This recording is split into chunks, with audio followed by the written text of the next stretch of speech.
TV screen पर है, लेकिन सबसे पहले बात करते हैं रीवा के लाल की। लेफ्टिनेंट जनरल उपेंद्र द्विवेदी नए थल सेना प्रमुख होंगे। इनसे पहले हाल ही में एडमिरल दिनेश त्रिपाठी नौसेना चीफ बने हैं। क्या आपको पता है कि इन दोनों में क्या समानता है? ये दोनों ही विंध्य के सपूत हैं। इन दोनों ने एक ही स्कूल से पढ़ाई भी की है। ये रिपोर्ट देखिए।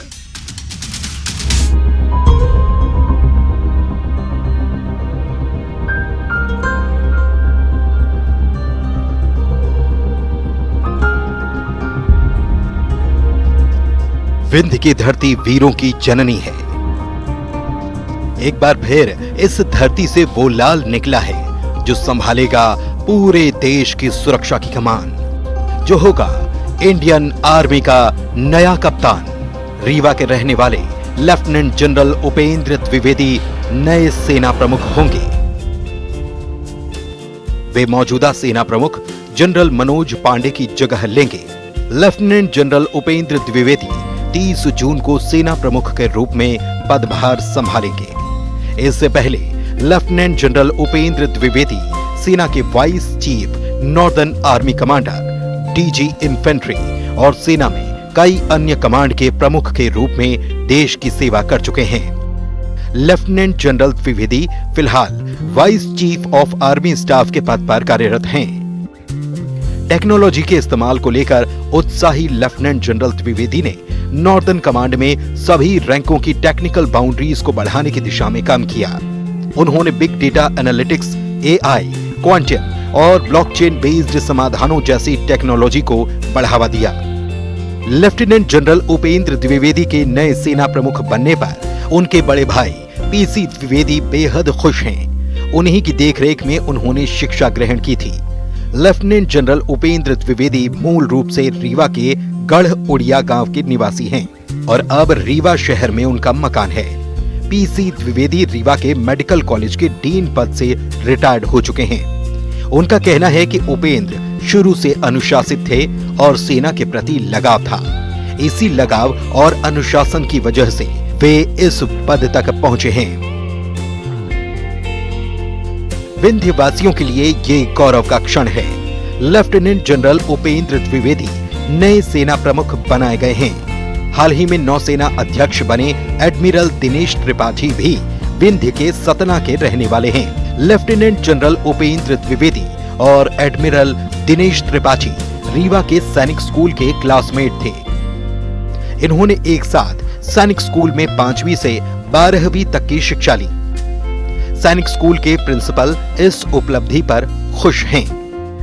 आज का दिन हमारे लिए अत्यंत गर्व का विषय है, जहां हमारे पूरा छात्र लेफ्टिनेंट जनरल उपेंद्र द्विवेदी परम विशिष्ट सेवा मेडल, अति विशिष्ट सेवा मेडल, वर्तमान में भारतीय उप सेनाध्यक्ष के पद पर कार्यरत है और 30 जून को वो भारतीय सेनाध्यक्ष की कमान संभालेंगे।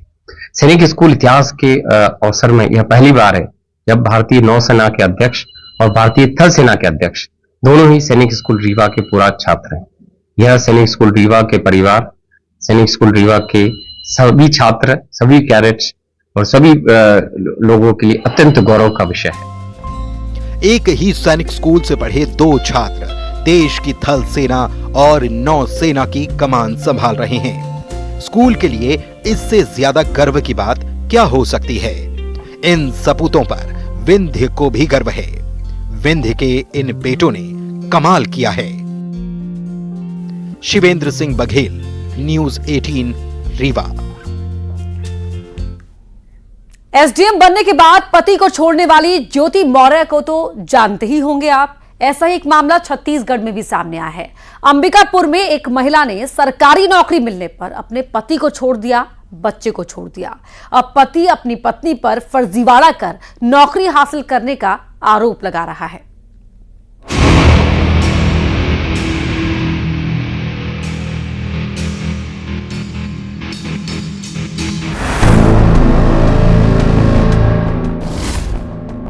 यूपी की एसडीएम ज्योति मौर्य का किस्सा तो आपने जरूर सुना होगा। वही ज्योति मौर्य जिन पर आरोप था कि एसडीएम बनने के बाद उन्होंने अपने पति को छोड़ दिया। अंबिकापुर में भी ऐसा ही मामला सामने आया है। यहाँ भी एक पति परेशान है। उसका आरोप है कि सरकारी नौकरी लगते ही पत्नी ने उसे छोड़ दिया। मामला लखनपुर विकासखंड के तराजू गांव का है। सुलोचनी राजवाड़े नाम की महिला की PHE विभाग में अनुकंपा नियुक्ति हुई, जिसके बाद सुलोचनी अपने पति दीपक राजवाड़े और छोटे बच्चे को छोड़कर चली गई। तो नहीं तो बताइस, मैं तो चावल दे गए रहे, अकेले रही अपन घर में और बच्चा को सुताए राखी से चली गई। तो मैं देखा था बहुरिया कहाँ गई, तो घर में है था नहीं, लड़का ला सुताए रहा। सुलोचनी राजवाड़े की सास बता रही हैं कि वो कैसे घर छोड़ के चली गई। पति दीपक परेशान हैं। दीपक ने तो अपनी पत्नी पर फर्जीवाड़े का आरोप भी लगाया है। उनका कहना है कि नौकरी के लिए सुलोचनी ने फर्जीवाड़ा किया, डॉक्यूमेंट्स में हेरफेर कर खुद को कुंवारा बताया और नौकरी हासिल की। दीपक ने मामले की शिकायत आयुक्त और कलेक्टर से भी की है। अपनी पत्नी का नौकरी लगा अनुकंपा नियुक्ति फर्जी दस्तावेजों के साथ, और फिर बच्ची भी है और अब विवाह होके लगी है, जबकि शादी हो गया था। बच्ची भी है, एक तो 3 साल की बच्ची है। और एक आवेदन भी दिया था कि इसकी कागज की जांच की जाए, तो उसमें जांच भी नहीं कर रहे हैं। वहाँ के सी जो है अधिकारी हैं जल संसाधन ऑफिस में, सूरजपुर पदस्थ है, पंप चालक हैं। मैं 3-4 बार गए, लेने नहीं जाऊंगी बोलती है। इस मामले में जब PHE के कार्यपालन अभियंता से बात की गई तो उन्होंने कहा कि ये नियुक्ति मुख्य अभियंता कार्यालय से हुई है। आरोपों पर सुलोचनी राजवाड़े को पत्र लिखा है और उनका जवाब अधिकारियों को भेजा गया है। वहीं से मामले में कार्रवाई होगी। एक्चुअल में इस टाइप की नियुक्ति हमारे मुख्य अभियंता कार्यालय अंबिकापुर के द्वारा किया जाता है, और जो भी जांच वगैरह होता है वो मुख्य अभियंता कार्यालय अंबिकापुर में ही होता है।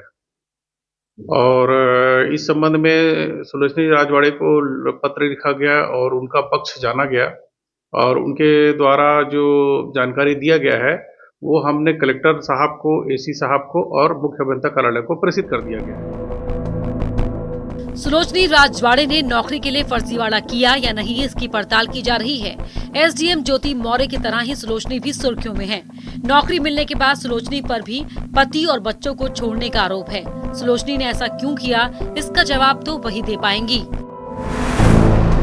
न्यूज़ 18 के लिए अंबिकापुर से श्रवण महंत के साथ ब्यूरो रिपोर्ट। छत्तीसगढ़ की एक बेटी लाहौर जाना चाहती है। इसने लाहौर जाने के लिए मदद मांगी है। आखिर वो क्यों जाना चाहती है लाहौर, क्या है उसका मकसद, आइए जानते हैं।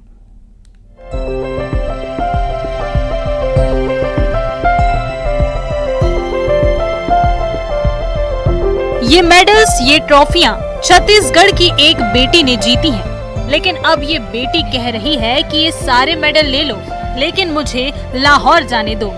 लेकिन क्यों? देश प्रदेश का मान बढ़ाने वाली ये बेटी लाहौर क्यों जाना चाहती है?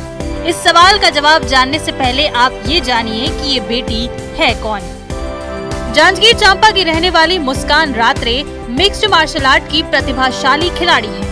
मुस्कान ने अंतर्राष्ट्रीय स्तर पर बेहतरीन प्रदर्शन कर कई मेडल जीते हैं। इनका सिलेक्शन एशियन इंटरनेशनल चैंपियनशिप के लिए हुआ है। इस चैंपियनशिप का आयोजन पाकिस्तान के लाहौर में हो रहा है। मुस्कान के लिए ये बड़ी उपलब्धि है, लेकिन दिक्कत ये है कि मुस्कान के परिवार के पास उसे लाहौर भेजने के लिए पैसे नहीं है। मुस्कान परेशान है और इनके लिए ये एक बड़ा मौका है। अभी तक मैंने kick boxing, K1 boxing, moth जैसे गेम खेले हैं, जिसमें भी अभी तक मेरे बहुत सारे पदक रहे हैं। और अभी आर्थिक स्थिति मेरी इतनी अच्छी नहीं है जिससे मैं एशियन चैंपियनशिप और वर्ल्ड चैंपियनशिप में पार्टिसिपेट ले सकूँ। मेरी आर्थिक स्थिति सही नहीं होने के कारण मैं भी पार्टिसिपेट नहीं ले पाई, जिससे मेरे जैसे जितने भी खिलाड़ी हैं उनको भी खेलने में बहुत ज़्यादा दिक्कत होता है। मुस्कान को लाहौर में एशियन इंटरनेशनल चैंपियनशिप में भाग लेना है, लेकिन इनके पास पैसे नहीं है। लाहौर जाने के लिए करीब 1,80,000 से ज्यादा खर्च आएगा। आर्थिक स्थिति कमजोर होने के कारण ये दर दर भटक रही है। शासन प्रशासन सहित कई निजी संस्थानों से मदद की गुहार लगा रही है। सरकार से अनुरोध है कि हमारे खेल को मान्यता दे और हम जैसे खिलाड़ियों की मदद करें, जिससे हम देश का नाम रोशन कर सकें। बता दें कि 2016 से मुस्कान मार्शल आर्ट में हाथ आजमा रही है। प्रदेश और राष्ट्रीय स्तर पर कई गोल्ड मेडल मुस्कान जीत चुकी है, लेकिन अब मुस्कान के लिए ये मेडल सिर्फ शोपीस बनकर रह गए हैं। चैंपियनशिप के लिए मुस्कान बिलासपुर में ट्रेनिंग कर रही है। खेल को प्रोत्साहित करने के लिए शासन की ओर से कई योजनाएं चलाई जाती हैं, लेकिन अब तक मुस्कान को कहीं से भी कोई मदद नहीं मिली है। जांजगीर चांपा से न्यूज़ 18 के लिए कैलाश कश्यप के साथ ब्यूरो रिपोर्ट। अब बात घंटी की। क्या आपने इश्क में किसी को घंटी बजाते देखा है? ग्वालियर की एक महिला ने अपने प्रेमी की तलाश में ऐसी घंटी बजाई कि सब दहशत पे आ गए। क्या है घंटी का राज, आइए जानते हैं।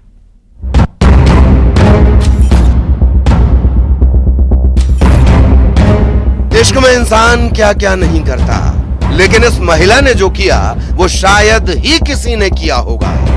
ग्वालियर की इस महिला ने प्यार में घंटी बजाई और घंटी भी ऐसी बजाई कि पूरा मोहल्ला दहशत में आ गया। अब आप सोचेंगे भला प्यार का घंटी से क्या है कनेक्शन? दरअसल ये महिला अपने लिव इन पार्टनर विक्की को तलाशने के लिए चंदन नगर आई थी, लेकिन उसे विक्की के घर का पता नहीं था। इसके बाद महिला ने रात के वक्त कई घरों की घंटी बजाई, इस उम्मीद में कि शायद किसी घर से उसका प्रेमी निकल आए। घंटी बजाने पर प्रेमी तो नहीं, इलाके के लोग दहशत में आ गए। आधी रात में घंटी बजाने वाली महिला कौन है, सब ये सोचने लगे। महिला को आइडेंटिफाई किया गया है। महिला का कोई प्रेमी के साथ पूर्व में कोई विवाद हुआ था, जिस पर से उसको प्रेमी के घर आइडेंटिफाई नहीं था। उस पर से महिला लगातार जो अनजान लोग हैं उनको जाकर के रिंग बजा रही थी और परेशान कर रही थी। उक्त महिला को भी पुलिस ने सर्च कर लिया है और उसके भी कथन लिए गए हैं और रहवासियों के भी स्टेटमेंट लिए गए हैं। और अभी इसमें कोई ऐसी वैधानिक शिकायत उनके द्वारा नहीं की जा रही है। जो भी अगर की जाती है तो कुछ कार्रवाई जो भी बनती है वैधानिक वो की गई। घंटी कौन बजा रहा था और क्यों बजा रहा था? पुलिस ने जब इसका खुलासा किया तो सब हैरान रह गए। सीसीटीवी कैमरा में महिला नजर आई थी। पुलिस फुटेज के आधार पर महिला तक पहुंची। उसके बाद पता चला कि महिला अपने लिव इन पार्टनर को तलाशने के लिए आई थी। ये महिला ग्वालियर की ही रहने वाली है और आपागंज इलाके में अपने लिव इन पार्टनर विक्की शाके के साथ रहती थी। विक्की के साथ इस महिला का झगड़ा हो गया और इसके बाद वो उसे छोड़कर चला आया था। महिला अपने लिव इन पार्टनर विक्की को तलाशने के लिए चंदन नगर पहुंची, लेकिन वो विक्की का घर नहीं जानती थी। इसके चलते उसने कई घरों की घंटी बजाई। सुशील कौशिक, न्यूज़ 18 ग्वालियर। वहीं चित्तौड़गढ़ के सावलिया सेठ मंदिर में एक महीने में 17 करोड़ रुपए से ज्यादा का कैश चढ़ाया गया है। इसके अलावा करीब 1.5 किलो से ज्यादा का सोना और 17 किलो चांदी भी सावलिया सेठ के खजाने में मिली है। चढ़ावे की गिनती 5 चरणों में पूरी हो पाई। देश भर में ऐसे कई मंदिर हैं जहां साल भर में लाखों करोड़ों रुपए का चढ़ावा चढ़ता है, जहां भक्त दिल खोलकर दान पात्र में राशि डालते हैं। ऐसा ही एक मंदिर राजस्थान में भी है जो देश भर में प्रसिद्ध है। यहां हर माह करोड़ों रुपए का चढ़ावा निकलता है। यह है चित्तौड़गढ़ जिले के मंडफिया में स्थित सावलिया सेठ का मंदिर, जहां जून महीने में भंडारे के चढ़ावे की गणना हुई तो यहां 17 करोड़ रुपए से ज्यादा चढ़ावा निकला। इसके अलावा भारी मात्रा में सोने और चांदी के आभूषण चढ़ाए गए। बता दें कि मंडफिया स्थित श्री सावलिया जी में हर महीने अमावस्या के एक दिन दान पात्र खोलकर चढ़ावा की गणना की जाती है, जो करीबन 4 से 5 दिन तक जारी रहती है। इस बार भी अमावस्या के एक दिन पूर्व भंडारा खोला गया, जहां गणना शुरू की गई। वहीं 4 गणनों में की गई कई गणना में 17 करोड़ से अधिक भंडारे में राशि निकली है। इसके अलावा सोने चांदी के अन्य आभूषण भी दान पात्र में चढ़ावे के रूप में निकले।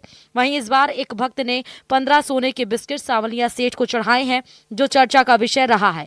भेंट कक्ष में निकली नकदी, सोने चांदी के आभूषण की गणना अभी भी बाकी है। अमेरिका में एक सिरफिरे ने ऐसा कारनामा किया कि पुलिस के हाथ पैर फूल गए। अटलांटा में उसने एक बस को ही हाईजैक कर लिया, जिसके बाद पुलिस की टीम उसे पकड़ने के लिए गई, लेकिन उसने पुलिस के भी पसीने छुड़ा दिए। 30 किलोमीटर का रास्ता तय करने के बाद पुलिस ने उसे धर दबोचा। ये रिपोर्ट देखिए।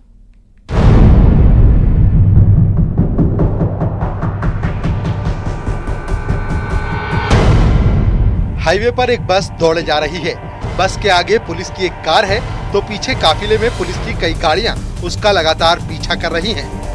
पूरा पुलिस महकमा बस को रोकने में लगा है, लेकिन ड्राइवर है कि बस रोक नहीं रहा। हाईवे पर हड़कंप मचा हुआ है। दरअसल ये तस्वीरें अमेरिका के अटलांटा शहर से आई हैं, जहां फिल्मी स्टाइल में एक सिरफिरे शख्स ने यात्रियों से भरी बस को ही हाईजैक कर लिया। जब पुलिस को हाईजैकिंग की खबर लगी तो उसके भी हाथ पांव फूल गए। पुलिस ने बिना देरी किए हाईजैकर को पकड़ने के लिए जमीन आसमान एक कर दिया। हाईजैकर ने बंदूक की नोक पर बस को हाईजैक कर लिया। उसने बस ड्राइवर के सिर पर बंदूक तान दी, जिसकी वजह से ड्राइवर बस में ब्रेक ही नहीं लगा पा रहा था। उसे हाईजैकर से जैसा निर्देश मिलता वो वैसा ही कर रहा था। बस में ड्राइवर समेत 17 यात्री सवार थे। सभी की जान को खतरा था क्योंकि सिरफिरे के हाथ में बंदूक थी। पहले तो बस हाईवे की लेन पर दौड़ रही थी। पुलिस की कई टीमों ने उसे रोकने की कोशिश की। कई दूसरी सड़कों पर पुलिस ने गाड़ियां लगा रखी थी, लेकिन बस नहीं रुकी। ड्राइवर ने लेन ही बदल दी। राहगीर भी सामने का मंजर देखकर दहशत में आ गए। हद तो तब हो गई जब बस ने 2 गाड़ियों को टक्कर मार दी। कार सवार किसी तरह बाल बाल बचे। बस आगे बढ़ती जा रही थी। अटलांटा की पुलिस को शायद ही इससे पहले किसी ने इतनी बड़ी चुनौती दी होगी।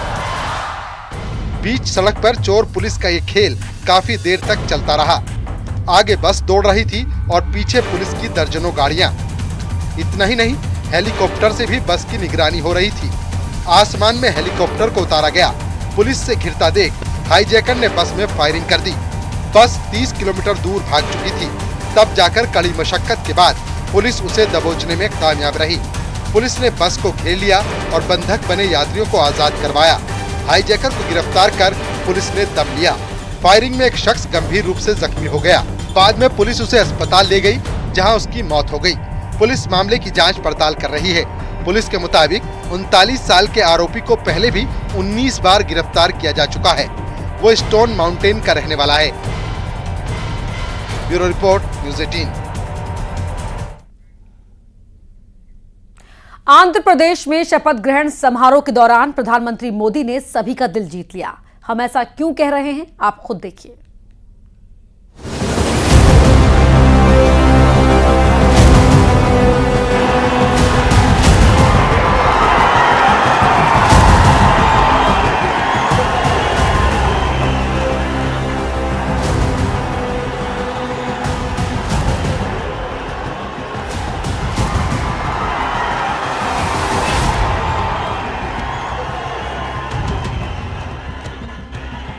आंध्र प्रदेश में नई सरकार के शपथ ग्रहण में पीएम मोदी का अलग अंदाज दिखाई दिया। समारोह में पीएम मोदी समेत कई दिग्गज नेता शामिल हुए। तेलुगु देशम पार्टी के प्रमुख एन चंद्रबाबू नायडू ने आंध्र प्रदेश के मुख्यमंत्री के रूप में शपथ ली। आंध्र प्रदेश के मुख्यमंत्री के तौर पर यह उनका चौथा कार्यकाल होगा। शपथ लेने के बाद चंद्रबाबू नायडू को प्रधानमंत्री मोदी ने गले लगाया और उनकी पीठ थपथपाई। इस मौके पर एक बार फिर पीएम मोदी और चंद्रबाबू नायडू के बीच खास केमिस्ट्री देखने को मिली।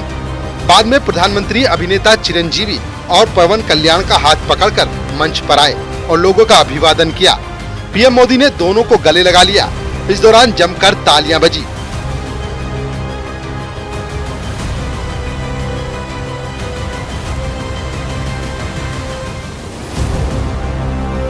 चिरंजीवी और पवन कल्याण के साथ पीएम मोदी की ये तस्वीरें सोशल मीडिया में बहुत पसंद की जा रही हैं। इससे पहले पीएम ने एनडीए की बैठक के दौरान पवन कल्याण के लिए कहा था कि ये पवन नहीं है, ये आंधी है।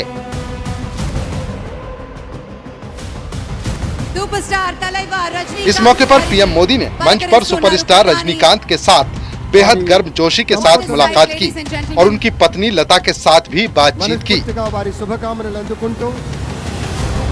आंध्र प्रदेश में शपथ ग्रहण के दौरान की इन तस्वीरों की काफी चर्चा हो रही है। Bureau report, news 18।